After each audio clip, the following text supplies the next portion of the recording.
Hey, this is Rafi Salazar from Rehab You Practice Solutions. Welcome to another episode of the Better Outcomes Show. And let me ask you a question. Are you tired of spending a whole lot of money on marketing for your healthcare business and you're not getting enough leads or qualified leads to drive sales conversations? If that's the case, I'd encourage you to check out the Healthcare Positioning Alignment Workshop.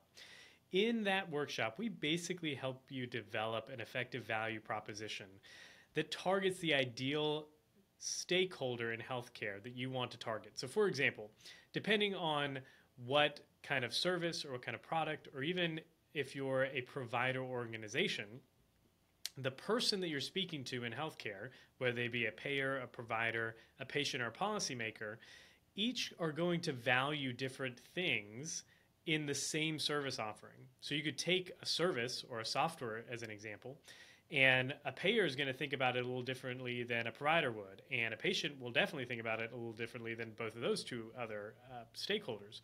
So you want to be able to tailor your marketing message to answer that value to whom question to really drive that sales conversation forward so that you're getting qualified leads that actually know what your service is, that are already looking for the solution that you are offering, without getting a bunch of tire kickers. So if that's something that you're interested in learning more about, check out the Healthcare Positioning Alignment Workshop. You can find more about that at positioning.rehabUpracticesolutions.com. That's positioning.rehabUpracticesolutions.com. Alrighty. This week, we are doing another bonus episode, a solo episode, if you would, and I'm going to do it. The topic is really going to be based off of a series of conversations I had with an executive search consultant this past weekend. I sit on the board of an organization. We've got like a $15 million a year operating budget, and it came time to hire a new CEO. And we procured the services of this executive search firm to bring us candidates. They vetted them. There was a process of like search committee members doing some due diligence and preliminary interviews, and then they came and got interviewed by the entire board. And so I'll talk a little bit about that experience because I think that's cool, especially if you're rising up through the ranks in healthcare, maybe as a clinician or even on the dev, on the software technology side, and you're wanting to learn more about how do I navigate some of these conversations. And then also some of the conversation I had with our search consultant at dinner on Friday night in DC. So before I dive way into that, you can, if you're on video, because now we're like totally doing what podcasts should be doing from the beginning, which is video and audio. If you're on video, you're probably checking out this brown and black eye I've got going on. So I'll zoom in a little bit so you can see it. It looked a lot worse. It's getting better. That's why if you follow me on LinkedIn, if you follow me on the interwebs, I haven't been putting out many videos recently, and it's because I was Memorial Day. I was with a couple friends of mine training jujitsu and caught somebody's head right in my eyeball socket. So it puffed out really big and was giant and swollen, and it doesn't hurt at all, but it definitely looks gnarly. In fact, I was at this board meeting over the weekend, and we took a break or whatever, and I was going to grab a drink, filling up my coffee cup or something, and one of the other board members came up and they were like, "Is everything okay at home?" And I was like, "What are you talking about? I totally forgot. I've been walking around like this for a week and a half now, and I forget that it's there. People are other people that are like, oh my goodness, black eye." So, anyways, jiu-jitsu injury. I can't speak any more highly of jiu-jitsu than you should just go try it. It's really cool. It's really fun. Great exercise, but that's the reason for the shiner. So moving on. Let me start by kind of walking through the process and then this conversation that I had with this search consultant. And then I'll dive into some of my insights around the actual interview process and what made some of the psychological things that were at play when the board was actually voting on and selecting the successful candidate. So executive searches, if you're involved in these, I know I've done a couple of these like as interim positions for client organizations and things like that, or just helping some of my client organizations or organizations that I was working on hire executives. So The way it basically works, if you hire an executive search consultant, is you procure this firm. They usually have a Rolodex of potential candidates, but then they also reach out and do some of the marketing for the position. You give them your requirements, you give them the skill set you're looking for, you give them some of the dynamic. So we were involved in trying to find somebody that had a little bit of experience on Capitol Hill and with some of the lobbying efforts that the organization was doing, as well as innovation, management, and really leadership of a really awesome team that doesn't need a whole lot of micromanaging, but they need some vision setting and then some accountability and some leadership into the fray, if you would. So we give the search consultant those parameters. They ask a bunch of questions about some clarifying questions, and they run out and they find a bunch of candidates, and they send them to the organization that's searching. The organization then will go through, and usually there's a pre-screening process before you even get to interviews. Sometimes there's an interview process that's part of that. But there's usually a couple preliminary interviews with members of a search committee for this. At least in this organization, this has a board of directors. The board of directors established a search committee, off to the races. So that's kind of how it worked. And then we all convened at the meeting day to do final interviews and to select the CEO. So while I was doing that, ended up having a conversation with the search consultant. It just so happened that we went to this steakhouse for dinner. He ended up sitting right next to me, and he's been around the block. This guy has done a whole lot of recruiting over the years. I want to say he's been doing this for 30 years or something like that. He's placed people. I can't remember the exact numbers because he was rambling them off, but organizations with like $500 million a year budgets and that sort of thing. He was looking for executives for organizations of that capacity, all the way down to organizations like ours, which is, $15 million a year. So it's comparatively small. So we're having this conversation, and whenever, I don't know about you, whenever I get in the presence of or the opportunity to talk to somebody who has this level of experience and I just have their ear for a little bit, I'm going to throw in a question or two really for my own. It's kind of like, if you've noticed that on the podcast every now and then, we'll get somebody on the podcast who's really an expert in their field. And some of the questions I ask are really about my own curiosity, my own wanting to know. That's kind of what drives a lot of this podcast. The guests that we have on there have something interesting that I want to learn more about, and y'all get to benefit by listening or watching. So anyways, sitting down to dinner with this individual, I say, so if you had to put your finger on one thing, like, give me an example of either a philosophy, a leadership style, maybe a skill set, even one particular skill. Give me that. What's that formula? What's that thing you look for in a executive candidate that makes you think in your mind this person is going to be successful, either with this organization in specific, or this is just going to be a successful leader? And we talked about some of that a little bit, like some of the characteristics. And then this search consultant paused and he said something almost in passing and then kept on going.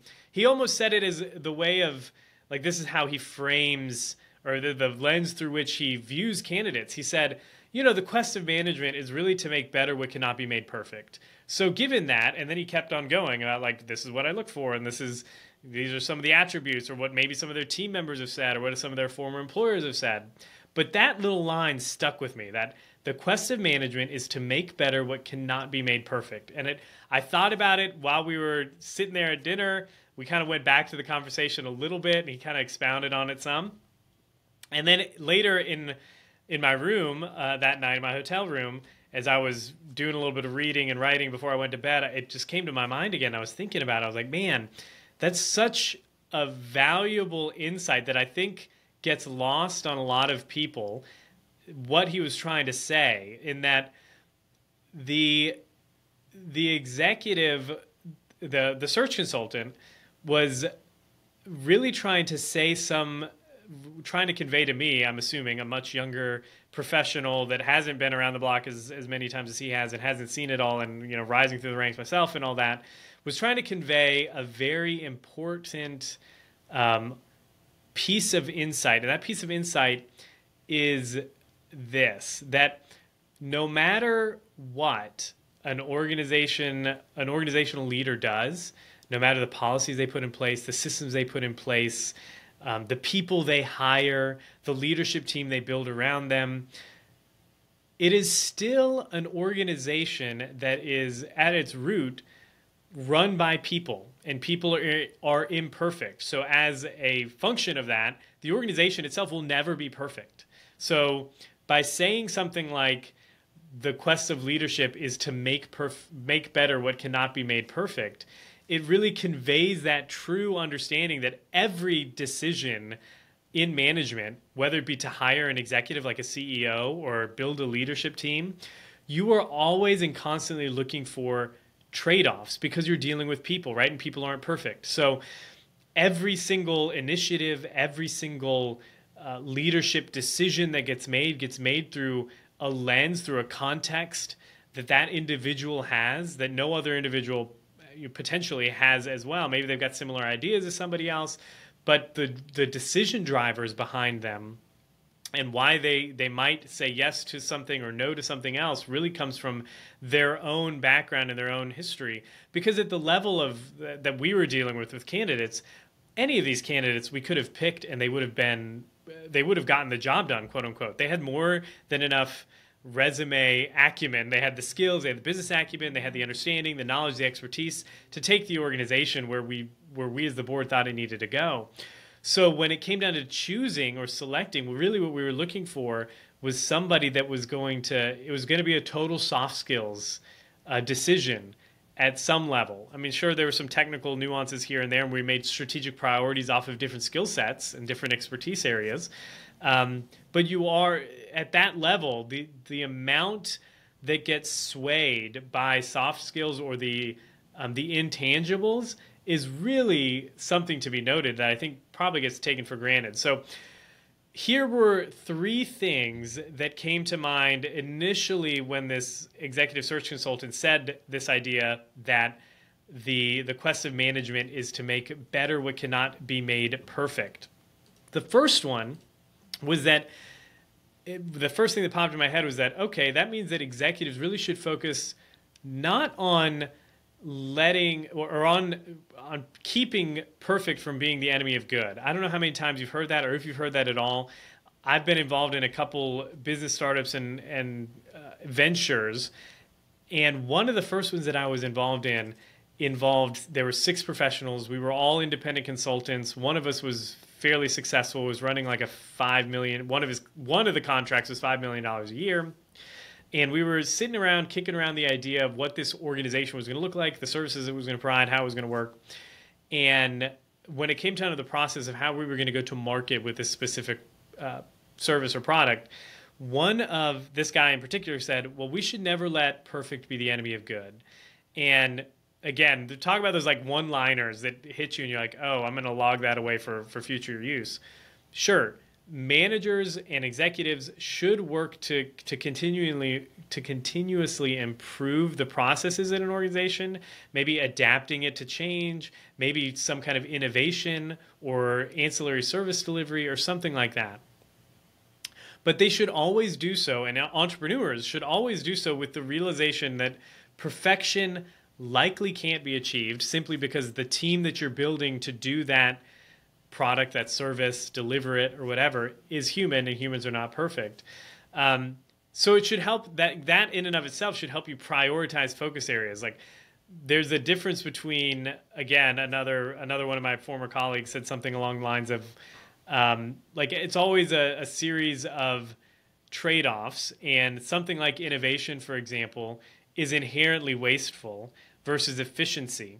And strategically, depending on what you're doing, depending on what you want out of your business and where you're going to take it, sometimes you're going to have to waste some money to innovate.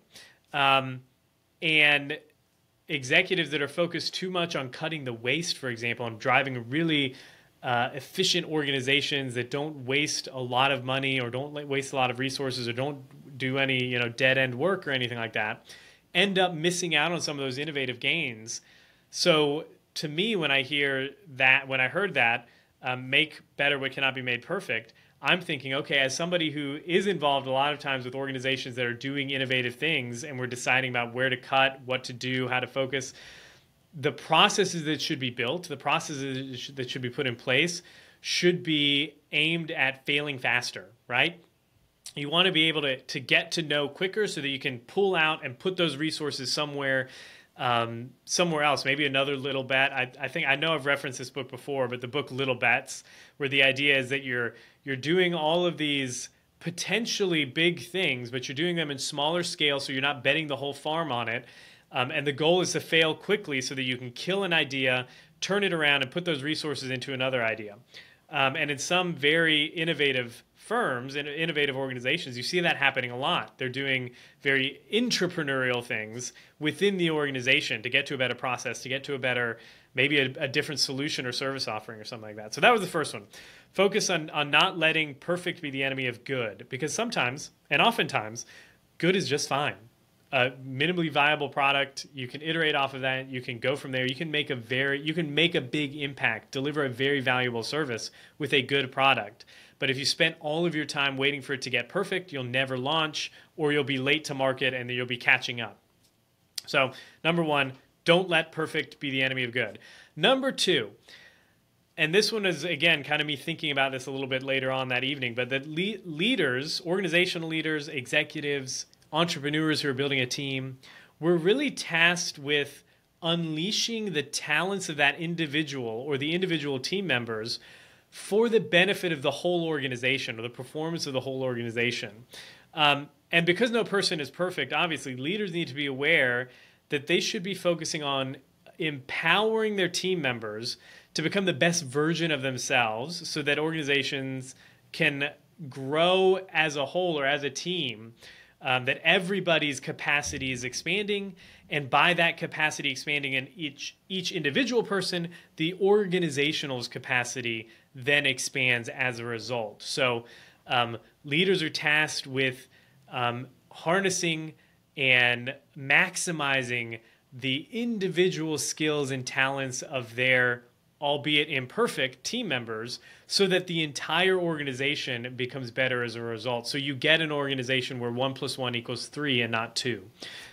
So that, number two, leaders should be focused on maximizing individual team performance or the capacity of individual team members so that the organization as a whole grows and expands as a result. Number three, and this is the last one, and then I'll dive into some of the psychology around the decision making, which I find fascinating myself. But so executive's core function, or the core function of an executive leader in organizations, should include the strategic planning, maybe organizational structure, who goes what, who reports to who, some of that like day-to-day stuff. And focus really is the primary thing. So the vision, the strategic planning, and that focus. Where are we going to send the efforts of our team members whose capacity we're expanding, right?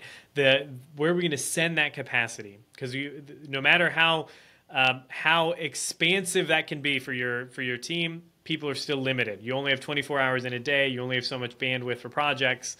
So we need to focus the organization on where it should be. So that's why strategic planning is important, because that kind of helps you prioritize under the vision and the mission of the organization. Strategic planning kind of puts that into motion, and that helps you prioritize where those resources are going to be allocated, to where those resources are going to be allocated. So I already mentioned it. Innovation, as an example, is inherently wasteful. So resources are often, in innovative companies, are often spent exploring possibilities that end up being dead ends. And it's not like they were dead ends at the beginning and you just wasted money for no reason. It's that you didn't know it wasn't going to work until you put it in the field, right? No battle plan, or I can't remember who said it, but some general said that no battle plan survives contact with the enemy. And it's very true in business. You've got this idea of maybe it's go to market, or how this product or solution is going to be deployed in an organization or in your client organizations, and you get out into the field, into the real world, and you're like, oh man, this one thing needs to be changed, or it's being used in a different way, not the way we envisioned it. So, and sometimes that means you have to do some quick dev to add the features that you need to, or kill something that was in there, or maybe pivot the business model entirely. You never know until you get out there into the real world. That's part of the dichotomy between efficiency and innovation. The executive is trying to walk that line between being efficient, but also giving enough slack and resources to be innovative, which means you're going to waste sometimes, right? So this idea of we want to make a culture that's not so adverse to failure that we never take the risk. But executives focus on making better what can't be made perfect, realize that there's going to be some waste involved in the innovative development process, but they are also constantly building systems and processes that help the organization stop when it becomes or stop going down that road when you realize that it's eventually going to lead to a dead end. So those processes that I mentioned earlier, those processes, the systems, should all be aimed at realizing or figuring out what we need to kill faster, so that you can pull those resources out and put them into another venture, another idea for the organization, a solution, the product, the service, whatever. Better processes stop you from wasting too much time and resources on a losing idea, and channel those savings into other ideas that might have a higher chance of success. So that's the third one, is that focus on the strategic plan and focus. Because again, while things are going to be wasteful, while you can't make it perfect, you want to make sure that you're finding out what's not going to be perfect, what's not going to be a good fit faster.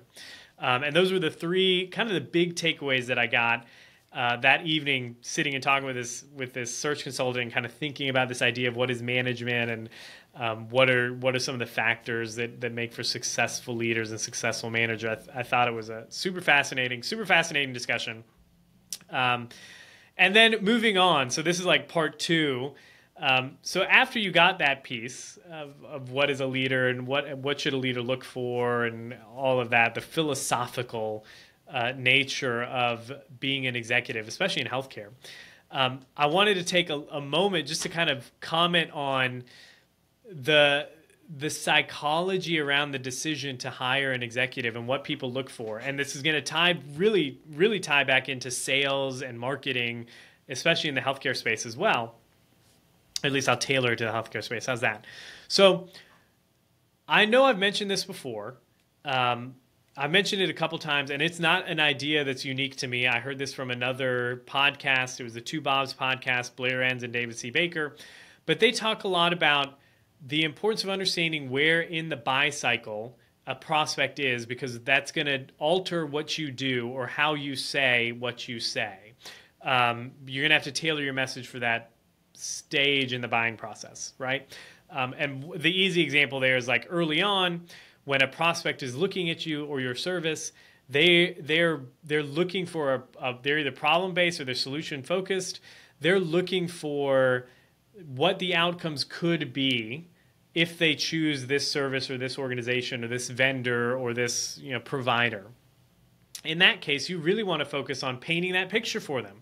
What does success look like? How easily will their product be or their problem be solved? Or what will their life look like without the problem? So you want to paint that desired future state, get all the details on it, paint with a very fine brush. You want to get all the HD graphics in there. You want the prospect to walk away from those interactions, whether they be with your content or with you yourself during a demo or something like that, or a sales conversation, a discovery call, inspired about what the possibilities could be, the possibility for success.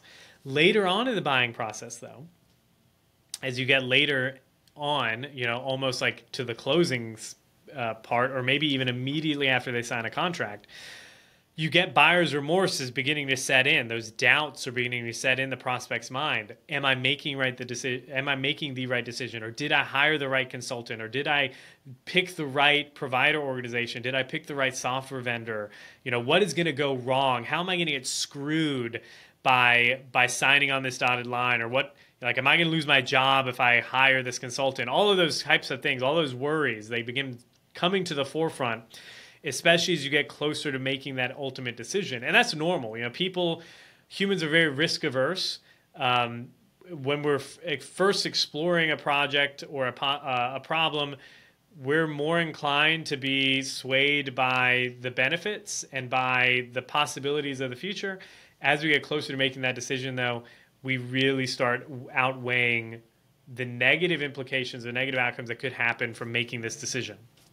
So understanding that in the sales process, especially in healthcare organizations, I say this all the time, like, you got to understand that when you get to that final meeting with the prospect of maybe it's an organization or even a patient, and you're getting them ready to sign on the dotted line, whether it be for a plan of care or to sign up for your software or your service, what you need to then do before you put the contract in front of them, before you lay out the offer, I mean, hopefully you've already laid out the offer, before you reiterate the offer for final agreement, you want to take some time and talk about the reassurance. You want to offer reassurance. So maybe you bring up some of those concerns preemptively. You say, I know a lot of people in your position, when it comes time to like put pen to paper here, these are some of the things that go through their mind. They're worried that we haven't done this enough in this area, or they're worried that this process isn't going to fit for your organization exactly.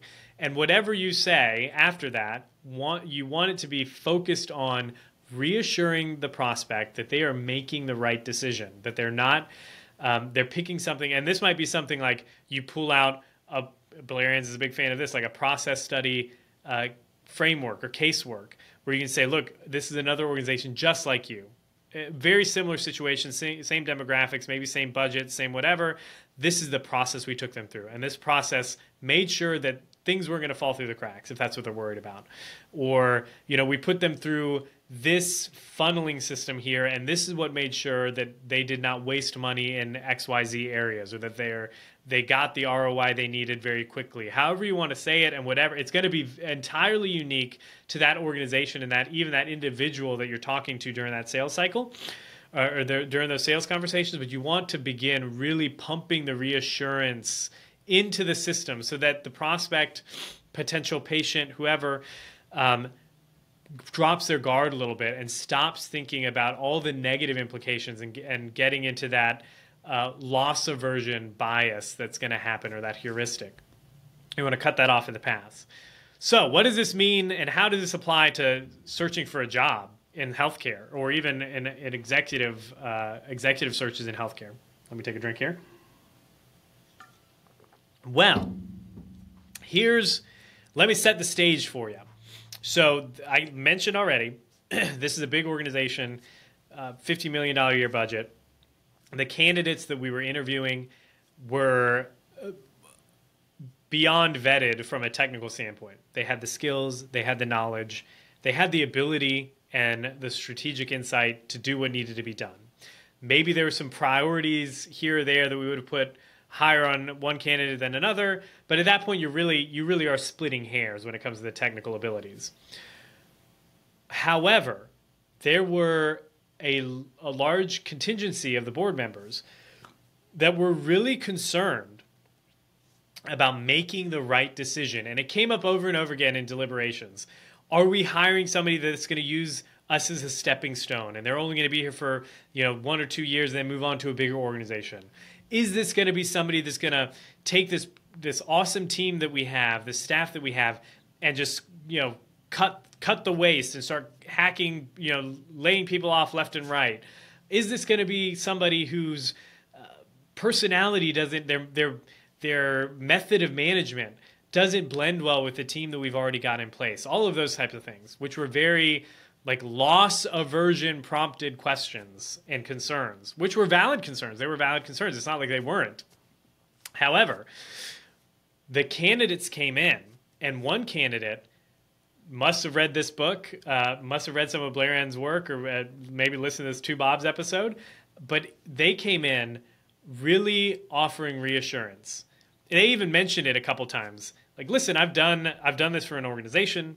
The technical skills, you're interviewing a bunch of people that are super highly qualified. you're going to be good with no matter which one of us you pick. However, I've done this in other organizations before. I've done it this way, and I've done it in a way that is, in this case, like retained staff was a big one.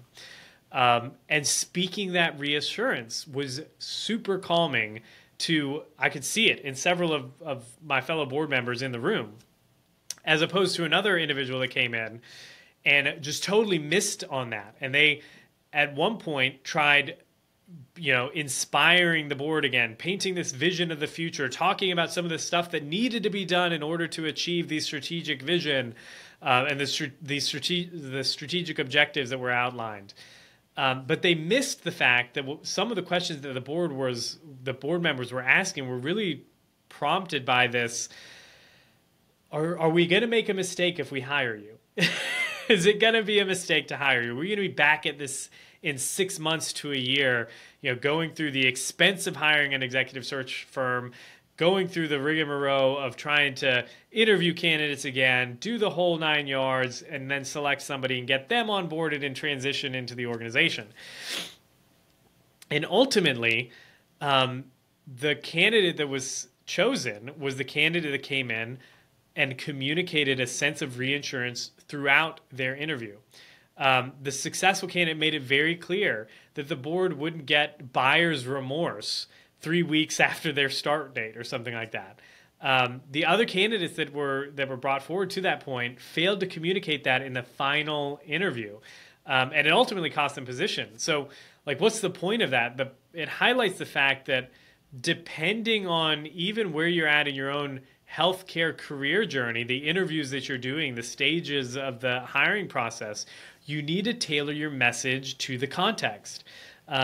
Early on, sure, you want to highlight all of those benefits, the skills, the insights that you've gathered from all of your previous positions and projects and all of that. But near the end, when you get at the final interview, if you would, or the final part of that interview, maybe you're a clinician or you work at a startup, and it's like a one-day interview for your maybe a management position or something like that. At the very end of that interview, when you know that it's coming to an end, you want to turn and pivot and reassure the prospect or the hiring manager or the hiring committee even that they're not about to make a mistake by selecting you or your company or your service or your product in the case of like a B2B exchange. Humans are more scared of making a mistake than they are hopeful of hitting a home run. And there's studies all over the place. I want to say it's like in Predictably Irrational, Dan Ariely's book, where he talks about going out and doing these sociology studies or psychology studies, these behavioral economic studies, where they basically ask somebody, would you rather take 50, you flip a coin and you're either going to win zero or win $50, win $50, win nothing. That's it. So $50 or zero. Or do you want to flip a coin, and if it lands on heads, you win $1,000, and if it lands on tails, you need to pay me $100. The majority of the people will take $50 because of the loss aversion. They're not going to risk it. When if you thought about it rationally, well, it's a 50-50 chance for a coin flip every time. Even if it takes me 5 times to hit that heads and win the $1,000, I will only be out $500, which means I'll net $500 at the end. That would be a logical way to think it. But people, because of loss aversion, will sit there and look at, oh no, there's a risk tolerance, risk aversion too. I don't want to take the risk. I'd rather take the $50. That's a sure thing, rather than not potentially winning 10 times that by looking at the math a little bit.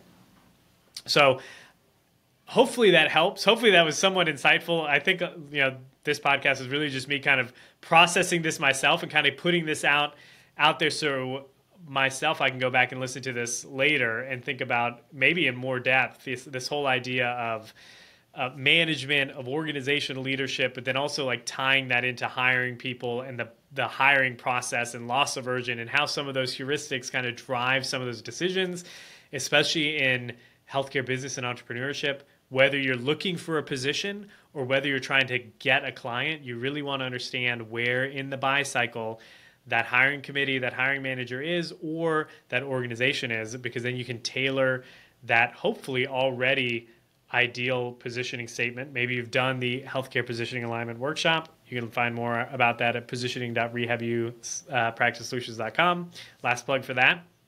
But you've got a dialed in positioning. You've got a good value proposition. You just need to tailor that message for the right point in the buy cycle. Whether you're inspiring and painting that desired future state, or whether you're offering reassurance right at the close. So hopefully that was interesting and insightful to you. If it is, if you want to hear more podcast episodes and topics like this, shoot me a note, info@rehabupracticesolutions.com. I know I ran a poll on LinkedIn maybe a couple weeks ago, and overwhelmingly, I think like 70% of the respondents, I think it was like healthcare innovation. What do you want to hear more about on the podcast? Healthcare innovation, healthcare business, or I can't remember, maybe evidence-based practice or something like that. Overwhelmingly, the response was people wanted to hear more about healthcare business. So this is going to be hopefully like a future installment. Maybe the solo episodes will just be about business, healthcare business, and healthcare entrepreneurship, and some of the lessons learned that I've had, some of the lessons I've gleaned, the insights I've gleaned from working with other people who are much more successful than I. If that's something you're interested in, shoot me a note, info@rehabupracticesolutions.com, and let me know, and I'll start cranking out more content like this. Alrighty, and if you want to, if you still believe that healthcare is salvageable, that healthcare in the United States is salvageable, and you want to discover what healthcare should be or what it could be, even if you think it's horribly broken beyond repair right now, check out my book, Better Outcomes, A Guide to Humanizing Healthcare, at book.betteroutcomes.show. Actually, at that landing page, book.betteroutcomes.show, there's a couple video clips of me talking about some of the main points in the book, talks a little bit, gives you a topical outline of the book, but basically the entire focus of the book is how do we make healthcare more human? If that is something that is maybe interesting to you, check out book.betteroutcomes.show, or just look for Better Outcomes, A Guide to Humanizing Healthcare on Amazon. So that's it. If you like the show, you can leave us a rating or review, but I'd really like for you to just share it with somebody. Share it with somebody that you think would find it beneficial, valuable, insightful, whatever. We're just trying to spread the message here. Until the next time, folks, be safe, be healthy. I will talk to you then.